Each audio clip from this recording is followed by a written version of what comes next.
So I actually began my training as a cardiac surgeon, and I came to Kentucky to work on pediatric and adult cardiac surgery.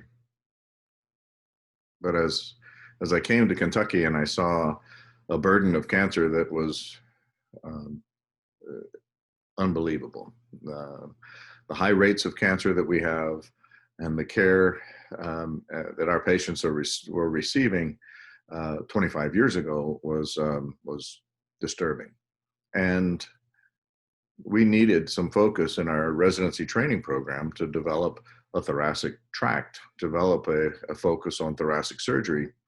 And so I always liked thoracic surgery, and I always appreciated the opportunity to have that immediate impact on a patient.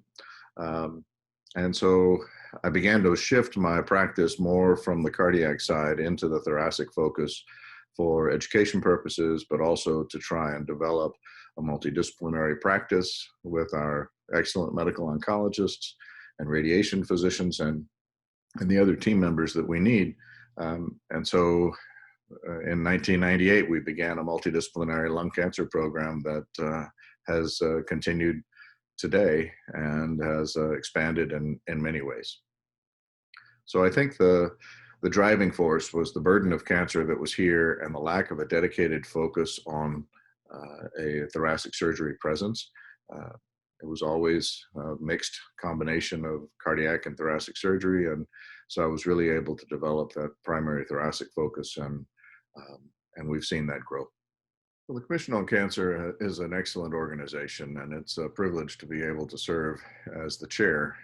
Um, and it's part of a larger message that's going to come through the cancer programs under the direction of Dr. Heidi Nelson, and in an increasing collaboration between the other programs within that entity, which include the National Accreditation Program at Breast Cancer and Rectal Cancer and the National Cancer Database and the Cancer Research Program and the Cancer Surgical Standards Program and the AJCC. All of these are elements that we're beginning to develop an increasing connection with. And so I'm excited to be in a position where we can be um, linking all of these, because in the commission, what we have are the 1,500 programs that are scattered around the country where we can translate and transmit a message that's consistent, and we can improve the connection between what's coming from the cancer research program and get it out to 1,500 programs. That's taking care of the majority of cases, over 70% of the cases that are of cancer cases that happen in our country.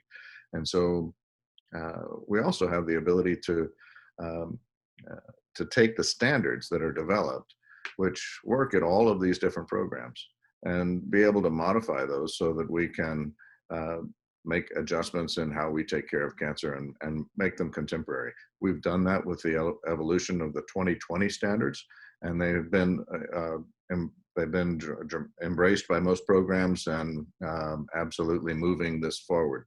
What I'm interested in is being able to enhance our connection to rural cancer programs and be able to use some of the data that we can achieve from the National Cancer Database and address some of the cancer disparities that exist. I think that in today's critical conversations, we have to be sensitive to open up those uh, areas of disparity between cancer practices, and they may be racial, but they may be genetic, and they may be geographic in terms of rurality versus urban. So I'm interested in trying to find those opportunities for improvement and cancer care in those areas.